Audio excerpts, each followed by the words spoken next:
Assalamualaikum warahmatullahi wabarakatuh.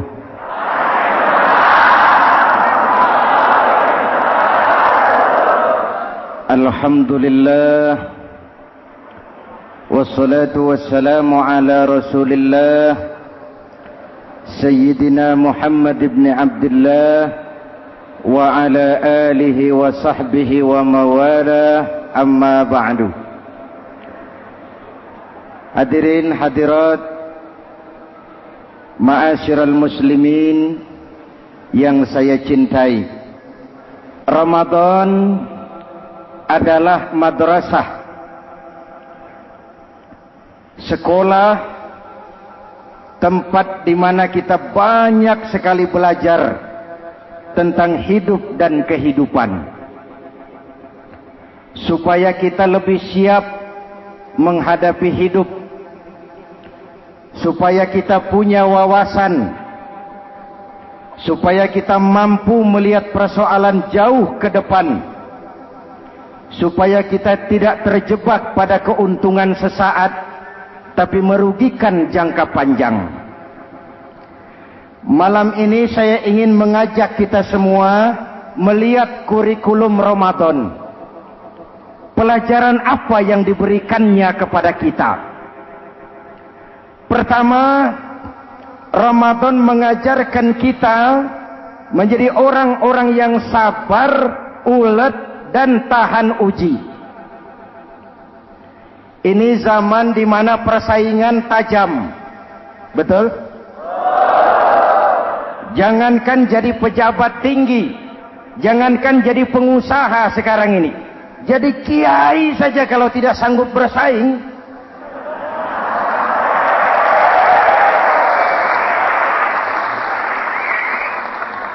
ini bahasa kasar tapi jujur.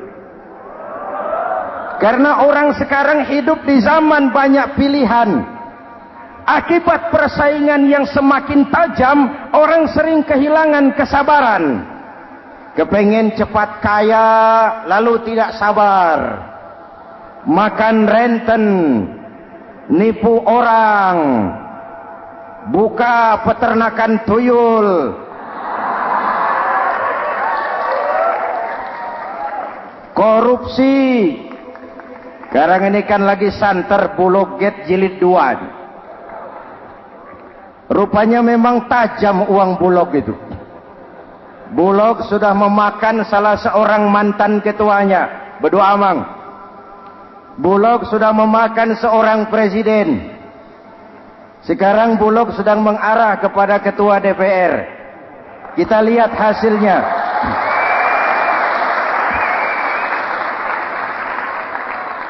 Tentu saja kita prihatin, karena kita tahu ekonomi kita sedang sulit. Hutang melilit leher, tetapi pada sisi lain kita melihat enak saja uang mengalir puluhan miliar untuk sesuatu yang tidak terkait dengan kepentingan rakyat.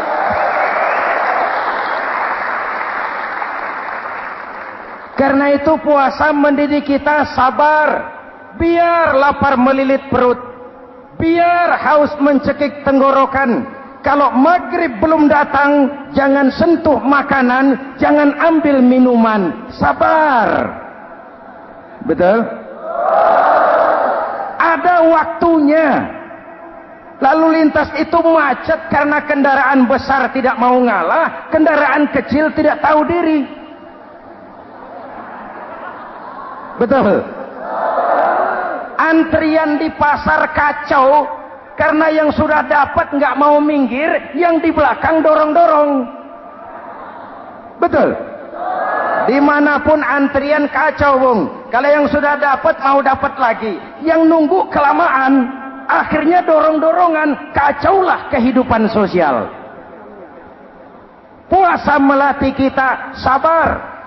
Karena sebagai bangsa kita punya latar belakang sejarah. Kita ini bangsa yang ditempa oleh segala macam kesulitan. Kita 350 tahun dijajah Belanda, sulit. Setelah merdeka, kita dirongrong oleh berbagai macam pemberontakan, susah. Lalu PKI berontak, susah lagi. Lalu berdiri Orde Baru, lama-lama susah lagi. Orde Baru selesai, muncul reformasi, masih susah juga. Kita bangsa yang ditempa oleh kesulitan, bangsa yang tahan bantingan, bukan bangsa yang cengeng. Karena itu mari kita menjadi diri kita. Kita akan gagal kalau kita mau jadi orang lain. Kita akan gagal kalau kita hidup di bawah bayang-bayang orang lain. Jadilah kita diri kita sendiri. Sabar, ulet, dan tahan uji. Inilah kurikulum pertama dari pelaksanaan ibadah puasa. Sehingga dengan dibekali sifat sabar, kita bisa mengendalikan diri. Manusia hebatnya ya. Ayo kita banding-bandingkan. Malaikat, binatang, manusia. Malaikat tidak diberi nafsu, hanya diberi akal. Kalau malaikat tidak pernah salah, wajar. Jibril nggak pernah korupsi ayat. Ini ada ayat bagus, saya pakai sendiri saja ini. Tidak. Malaikat maut tidak pernah salah address mencabut nyawa orang yang belum waktunya mati. Tidak pernah. Dan itu wajar. Malaikat makhluk tanpa alternatif. Secara instinktif dia diciptakan untuk taat. Sebaliknya binatang diberi otak tapi tidak diberi akal. Binatang hanya diberi nafsu. Kalau binatang tiap hari salah, wajar. Ayam, kalau sudah datang syahwatnya, tidak usah menoleh. Ini banyak orang apa tidak?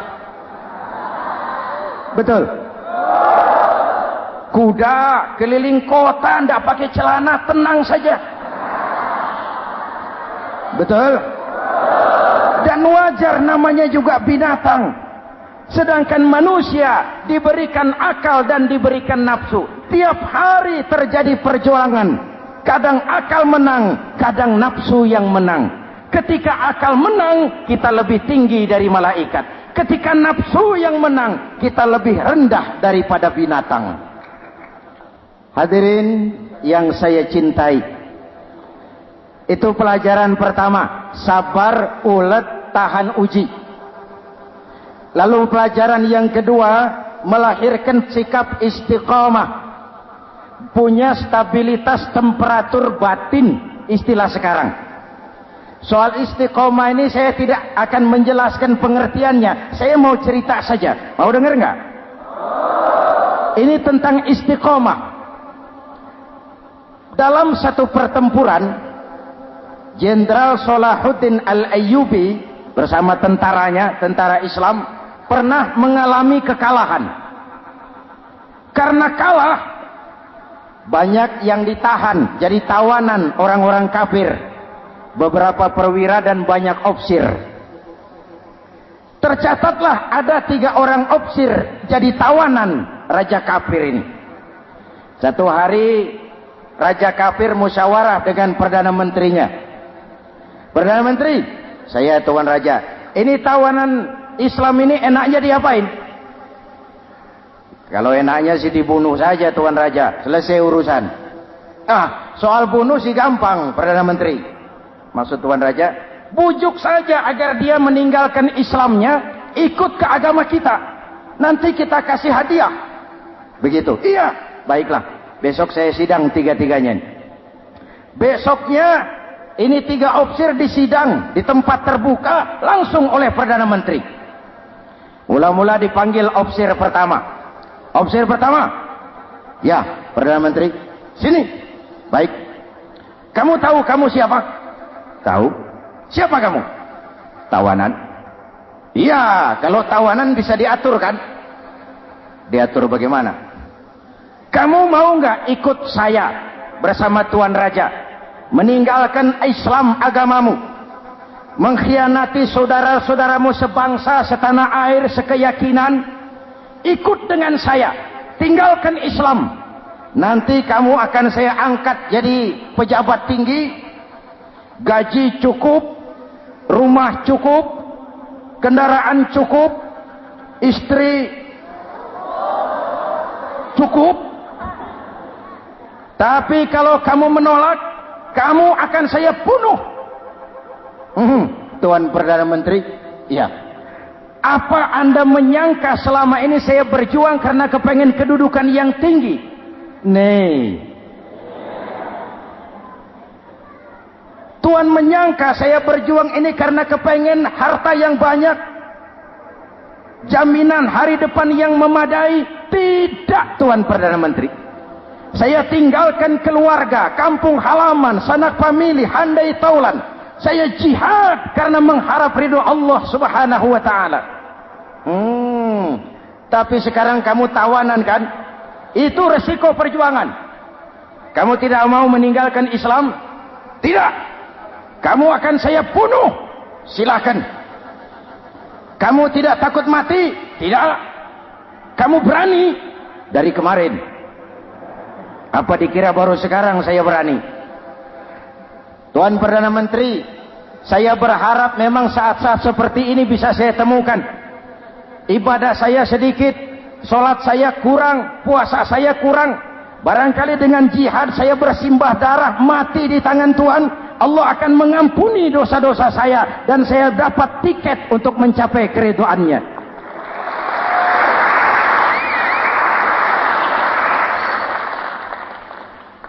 Gila kamu.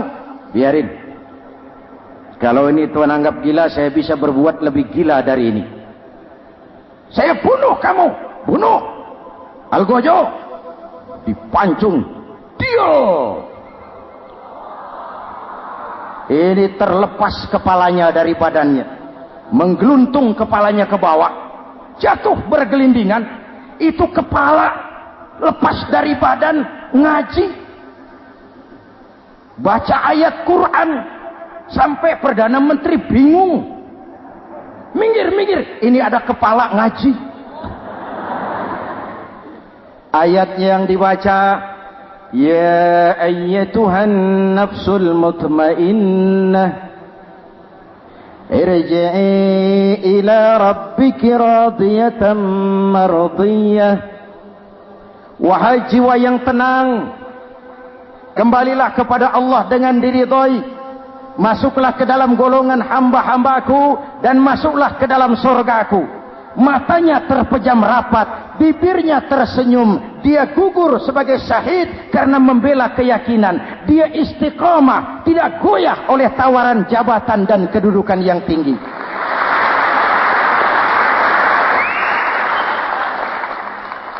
Perdana Menteri geleng kepala.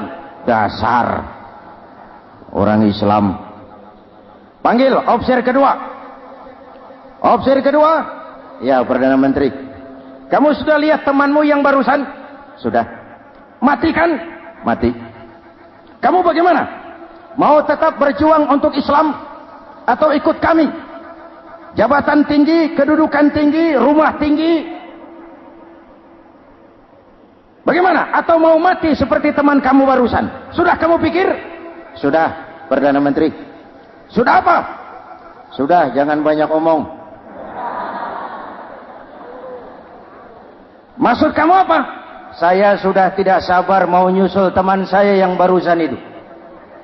Saya tidak bayangkan bagaimana disambut oleh malaikat di surga, disambut oleh para bidadari di surga, menggapai ridho Allah. Oh, Perdana Menteri, sudah jangan banyak omong. Kalau mau potong saya.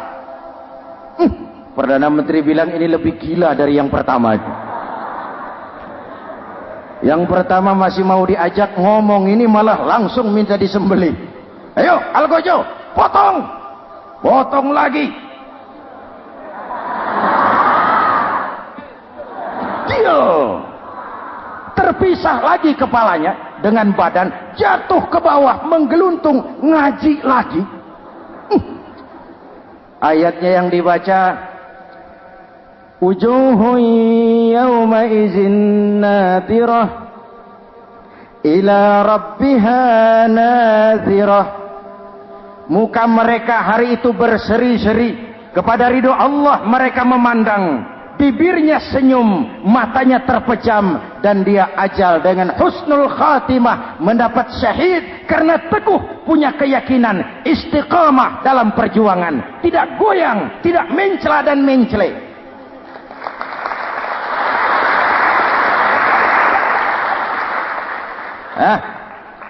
Officer ketiga, sini. Yap, siap Perdana Menteri. Kamu sudah lihat nasib 2 orang teman kamu? Sudah. Mati kan? Mati. Kamu mau seperti dia? Oh, tidak Perdana Menteri. Saya tidak mau mati. Daripada mati kan lebih baik hidup. Kamu mau ikut saya? Mau Perdana Menteri. Mau. Gaji besar, rumah besar, kendaraan besar, istri.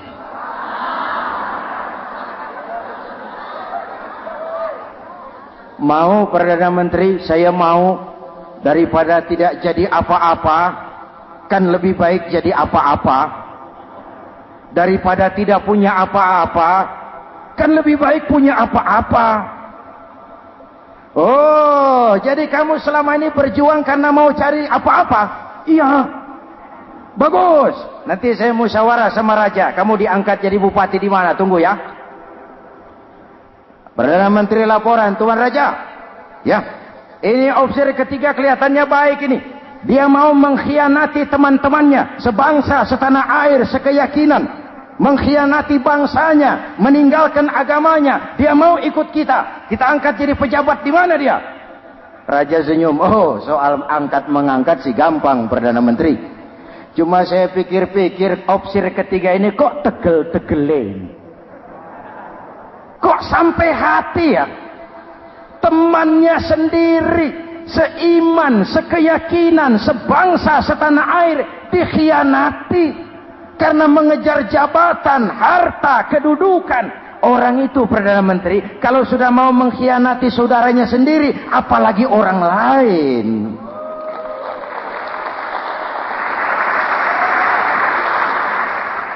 Ini officer ketiga, ini officer bejat.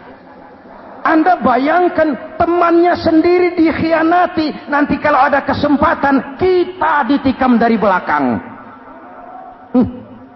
Jadi bagaimana Tuan Raja? Malah kalau saya lihat yang 2 yang sudah mati itu orang hebat Perdana Menteri. Punya pendirian, istiqamah. Malah kalau bisa yang 2 itu dihidupin lagi. Loh, dihidupin bagaimana Tuan Raja, sudah kadang mati. Jadi bagaimana ya officer ketiga ini? Bunuh. Bunuh, bunuh. Buat apa piara benalu jadi duri di kaki nanti? Bunuh. Baik, Perdana Menteri kembali. Officer ketiga, siap Perdana Menteri. Saya jadi bupati di mana? Bupati, modar sampean. Loh, saya mau dibunuh. Bunuh. Katanya kalau ikut agama Tuan, meninggalkan agama kami, saya akan jadi pejabat tinggi. Kamu officer bejat, kamu tidak punya pendirian. Saudaramu sendiri seagama kamu khianati, apalagi orang lain. Potongan kayak kamu jadi pejabat, rusak negara ini.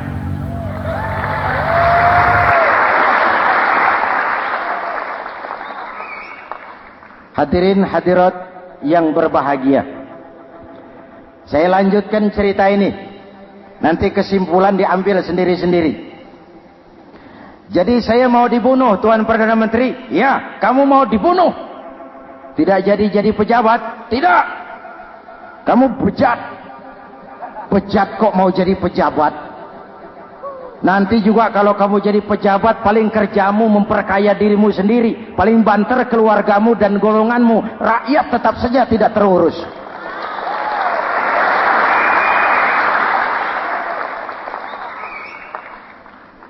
Paling-paling kamu kalau sudah jadi pejabat tinggi, kerjamu cuma membuka, meresmikan, berkunjung. Berkunjung, meresmikan, membuka. Membuka, meresmikan, berkunjung. Lah kapan kamu ngurus rakyatnya? Bejat kamu. Jadi saya dibunuh. Bunuh.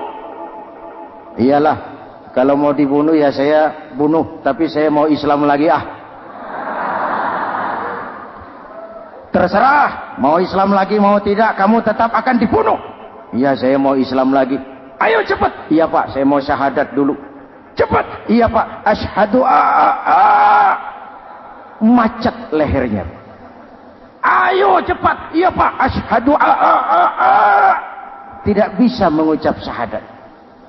Ayo cepat. Iya Pak, asyhadu tidak tuntas mengucap syahadat, golok algojo keburu sampai di lehernya. Diam. Darah mancur, pisah kepala dengan badan, menggeluntung ke bawah. Ngaji lagi.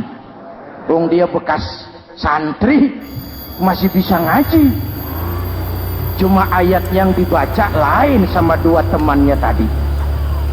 Ayat yang dibaca, afaman haqqa alaihi kalimatul azab, afaman haqqa alaihi kalimatul azab, afa anta tunkizu man finnar. Ini ayat yang dibaca. Orang yang memang sudah dapat vonis akan mendapat azab, bisakah kamu menyelamatkan dia dari neraka? Bertahun-tahun berjuang di bawah bendera Islam untuk kejayaan Islam. Di akhir hayatnya dia tergoda oleh kedudukan dan harta, oleh jabatan dan pangkat. Ia bergeser, imannya rapuh, hilang istiqomahnya, ditinggalkan agamanya, dan dalam keadaan begitu dia mati. Dia su'ul khatimah. Na'udzu. Hadirin, apa guna saya ungkapkan ini? Mari kita belajar perlu stabilitas temperatur batin. Saya sering katakan, berapa banyak orang waktu di bawah teriak-teriak berantas korupsi, ganyang korupsi, sikat korupsi, cuma karena belum dapat kesempatan. Begitu dapat kesempatan, korupsinya lebih gila dari yang dia teriaki. Betul? Waktu di bawah rajin baca ayat kursi, dapat kursi, lupa sama ayat. Betul? Betul? Ini yang memerlukan sikap istiqamah, konsisten. Hanya dengan semangat seperti ini, maka kita tidak akan goyah oleh tantangan yang bagaimanapun beratnya. Hadirin yang saya muliakan, Allah berjanji, orang-orang yang beriman kemudian beristiqamah, tatanazzalu alaihimul malaikatu alla takhafu wa la tahzanu. Akan turun kepada mereka malaikat seraya berkata, kamu tidak usah takut, kamu tidak usah sedih. Allah akan memberikan pertolongan kepada orang-orang yang istiqamah. Ayo kita tetap istiqamah melaksanakan ibadah hanya kepada Allah Subhanahu wa ta'ala. Nah, yang ketiga, ikhlas. Allahumma laka sumtu. Untuk engkau saya berpuasa. Orang mau puji atau tidak bukan soal. Orang mau lihat atau tidak bukan soal. Kalau sudah berbuat, yang penting karena Allah saja. Keikhlasan itu, kalau amal kita adalah jasad, ikhlas adalah ruh. Saudara, hari Jumat jam 9 pagi sudah berangkat ke masjid. Apa tidak bagus? Bagus. Sarungnya baru. Samarinda kelas PHS. Sajadah tebal. Tasbih panjang. Jam 9 sudah berangkat. Iya. Padahal sholat jam 12. Betul. Apa pahalanya besar? Nanti dulu. Itu berangkat jam 9 itu maunya apa? Pameran sarung? Atau di dekat masjid ada janda? Atau apa? Disinilah peran keikhlasan. Keikhlasan itu bukan kata. Malah kalau kita, saya ikhlas loh, biasanya tidak ikhlas kalau sudah ngomong begitu. Ikhlas itu amalan batin. Puasa ini menyelamatkan kita dari penyakit riya. Saya ingatkan Al-Ghazali bilang penyakit dua macam, penyakit zahir dan batin. Bedanya apa? Pertama, penyakit zahir yang punya lebih tahu dari orang lain. Tapi penyakit batin orang lain lebih tahu dari yang punya. Kalau kita punya kanker darah tinggi, kita tahu, orang lain tidak. Tapi kalau kita sombong, hasut, dengki, orang lain kadang-kadang lebih tahu dari kita yang punya. Betul. Yang kedua yang dahsyat, sehebat-hebatnya penyakit zahir cuma merusak dunia. Penyakit batin merusak dunia, menghancurkan akhirat. Ginjal mati, darah tinggi mati, tumor mati, kanker mati, leukemia mati, tapi tidak berakibat akhirat. Tidak ada penduduk neraka ditanya, kenapa kamu masuk neraka? Tumor, Pak. Tidak ada. Tidak ada. Sehebat-hebatnya penyakit zahir cuma merusak dunia, tapi penyakit batin merusak dunia, menghancurkan akhirat. Sombong, penyakit batin. Di dunia dijauhi orang, di akhirat neraka tempatnya. Kikir, penyakit batin. Di dunia dijauhi orang, di akhirat neraka tempatnya. Betul? Maka Al-Ghazali heran, kalau diserang penyakit zahir kita panik, cepat-cepat cari dokter. Tapi kalau diserang penyakit batin kita tenang-tenang saja. Padahal penyakit batin merusak dunia dan lebih hebat lagi menghancurkan akhirat. Maka puasa melahirkan keikhlasan, agar di dalam melaksanakan ibadah cuma kita dan Allah saja. Inilah jiwa dan semangat yang sekarang ini pun sudah mulai menjadi langka. Semuanya karena akhirnya yang subur mental pencilat. Sumuhun dawuh, pasukan kulonuun, barisan asal bapak seneng, pasukan kumaha juragan wae, organisasi oke bos. Kita miskin dengan orang-orang yang punya prinsip, yang berani berkata ya terhadap yang benar, sanggup berkata tidak terhadap yang tidak benar, apa dan bagaimanapun resikonya. Kita terlalu kaya dengan barisan asal bapak seneng, pasukan oke bos, organisasi kumaha juragan wae, dan kita miskin dengan orang-orang yang punya kepribadian, yang tegar dan istiqomah apapun resiko yang dihadapinya. Jadi dengan keluar dari sekolah Ramadan, semangat keikhlasan makin tumbuh dalam hidup dan kehidupan kita. Ibu bapak hadirin hadirat yang berbahagia, itulah makanya puasa disebut ibadah sirriyah, ibadah abstrak, cuma kita dan Allah saja yang tahu. Ini lebih mendorong semangat keikhlasan. Kata Imam Al-Ghazali, "An-nas kulluhum mauta illa al-alimun, wal-alimuna niyamun illa al-amilun, wal-amiluna mughtarruna illa al-mukhlisun." Manusia itu mati kecuali orang yang berilmu. Orang yang berilmu walaupun hidup tidur, kecuali yang mengamalkan ilmunya. Dan orang yang mengamalkan ilmunya banyak yang tertipu, kecuali yang ikhlas di dalam mengamalkan ilmunya. Manusia mati kecuali yang berilmu. Yang berilmu walaupun hidup tidur, kecuali yang mengamalkan ilmunya. Yang mengamalkan ilmunya banyak yang tertipu, menyangka amalnya sudah banyak, sholatnya sudah hebat, zakatnya sudah luar biasa, jihadnya sudah mantap. Banyak yang tertipu, kecuali yang ikhlas di dalam mengamalkan ilmunya. Jadi amal tanpa ikhlas, jasad tanpa ruh. Itulah makanya nuansa Ramadan dengan ibadah puasa mengembangkan semangat keikhlasan di antara kita semua. Mari kita baca doa sama-sama munajat, mohon pertolongan Allah agar kita diselamatkan dari penyakit riya dan ditumbuhkan semangat keikhlasan. Ala hadhihi niyyah wa ila hadratin nabi. Al-Fatihah. Bismillahirrahmanirrahim. Alhamdulillahi rabbil alamin. Ar-Rahmanir Rahim. Maliki yaumiddin. Iyyaka na'budu wa iyyaka nasta'in. Ihdinas siratal mustaqim. Siratal ladzina an'amta 'alaihim ghairil maghdubi 'alaihim waladdallin. Amin. Bismillahirrahmanirrahim. Amin. Alhamdulillahi rabbil alamin. Allahumma salli wa sallim mubarak ala sayyidina Muhammadin wa ala alihi wa sahbihi ajma'in. Allahumma ja'al jam'ana hadza jam'an marhuma wa tafarraqana min ba'dihi tafarruqan ma'suma. Allahumma ja'al jam'ana hadza jam'an mashkura wa tafarraqana min ba'dihi tafarruqan maghfura.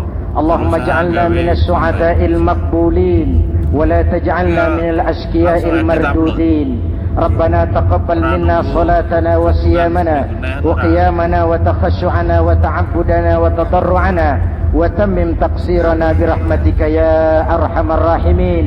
اللهم أصلح من في صلاحه صلاح المسلمين. اللهم أهلك من في هلاكه صلاح المسلمين.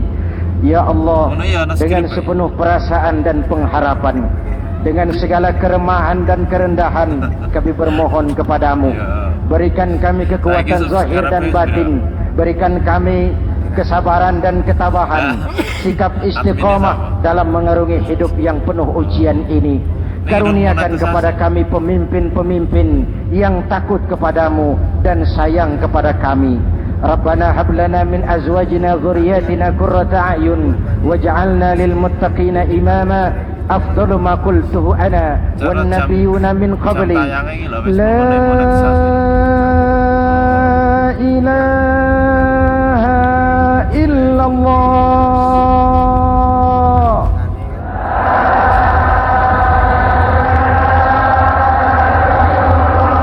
La ilaha illallah.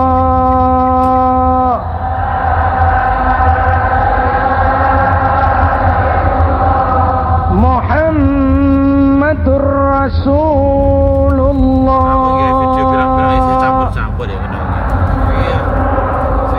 Amin. Kalimatu haqqin 'alaiha nahya wa 'alaiha namut wa 'alaiha wa biha nub'atsu insyaallah minal aminin. Birahmatika ya arhamar rahimin. Sallallahu ala sayyidina Muhammadin wa ala alihi wa sahbihi ajma'in. Ana rabbika rabbil izzati amma yasifun. Salamun alal mursalin. Walhamdulillahi rabbil alamin. Assalamualaikum warahmatullahi wabarakatuh.